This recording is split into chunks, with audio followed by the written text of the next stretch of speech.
So you just captured some incredible drone footage soaring through epic landscapes, but then you get to the edit and it comes out looking flat and boring. And you're so much closer to creating those pro level videos than you think you are.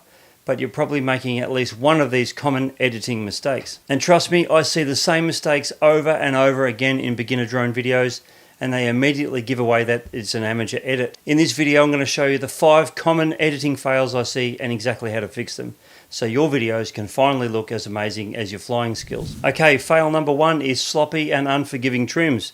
First up, and maybe the most common fail of all, is not trimming your clips properly. How many times have you seen a video that includes the jerky takeoff or the wobbly landing, or even those random shaky moments between the good parts of the shot? And this instantly shatters the immersive, smooth feeling you're going for and tells your viewer it's not a professional video. You have this gorgeous smooth footage, but it's bookended by clumsy mistakes. And the fix for this is really simple. Just get into your editing software and be ruthless. Trim off that first second or two where the drone is still getting up to speed, and chop off the last second or two where it's slowing down. Every single clip in your final video should be one clean, consistent movement. And here's a pro tip: if you have a longer, slower clip, don't be afraid to speed it up a little bit, maybe 1.5 times. This keeps the pace dynamic and your viewers engaged without making the shot feel fake. And fail number 2 is a huge one. It is skipping color grading and exposure adjustments.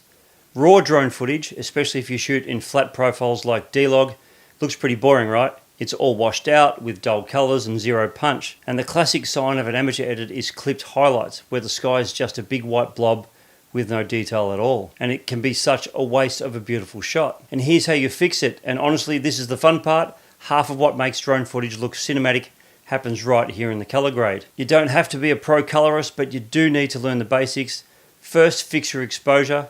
Use your software's color wheels or curves to pull down the highlights and bring back all the beautiful details in the clouds. Then lift the shadows just a bit to add some depth and contrast. Once your shot is balanced, it's time for color. Now the easiest way to get started is with a LUT, which is a basic color filter or preset. Find one that fits the mood of your video, apply it, and then tweak the saturation and contrast until it feels just about right. Most editing softwares have built-in LUTs like DaVinci Resolve does here, so you can pick and choose and see which one you like. Okay, fail number 3 is a tricky one. It's either not using stabilization. It's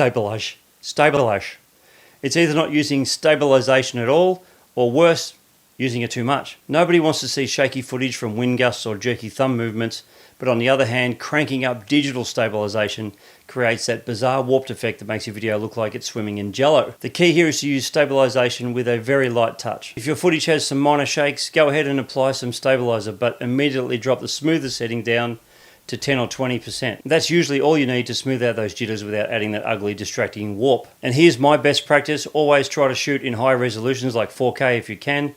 This gives a stabilizer more pixels to work with, letting it crop in slightly without you losing any quality. Remember, the goal is smoother movement, not no movement.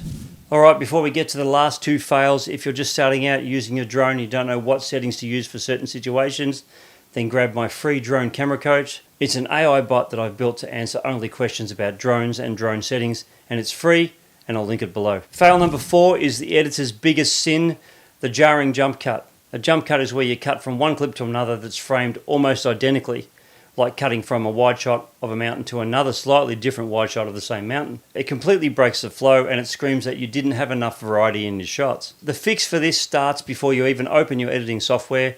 It starts in the field. When you're out flying, think like an editor and capture a wide variety of shots. Get your epic wide shots, your medium shots, and your tight close-ups. Fly around your subject to get different angles. Then in the edit, you can create contrast cuts between different shots. Cut from that massive landscape shot to a tight detail, like a waterfall or a tree line, or cut from a shot moving forward into a shot that's revealing something from the side. When you mix up your shot types, you create a dynamic story that keeps your viewer glued to the screen. The final fail, a mistake that separates good videos from great ones, is neglecting sound design and music. You have these gorgeous cinematic visuals, but they're playing over total silence or a generic music track that just doesn't fit it.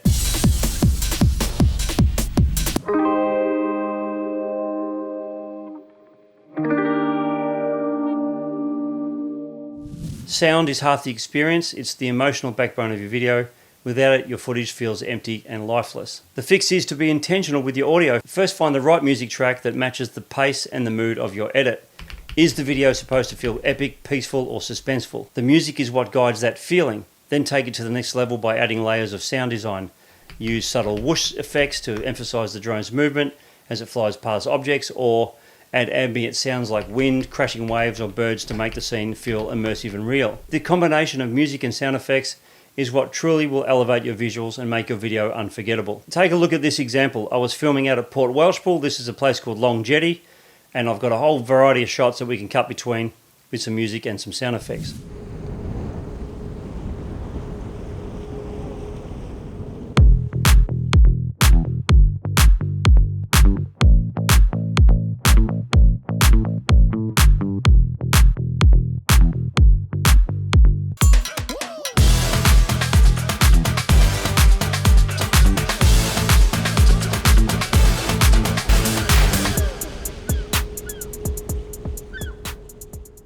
Fixing these mistakes is what separates decent footage from truly cinematic work. It's not about owning the most expensive drone, it's about being thoughtful and intentional in your edit. Now I want to hear from you. What's your biggest editing struggle you've had to overcome? Or which one of these tips are you going to try next on your next flight? Let me know down in the comments. And now that you know how to get your edit right, this video here is where I show you 13 different ways to set up your drone for cinematic video. Thanks for watching.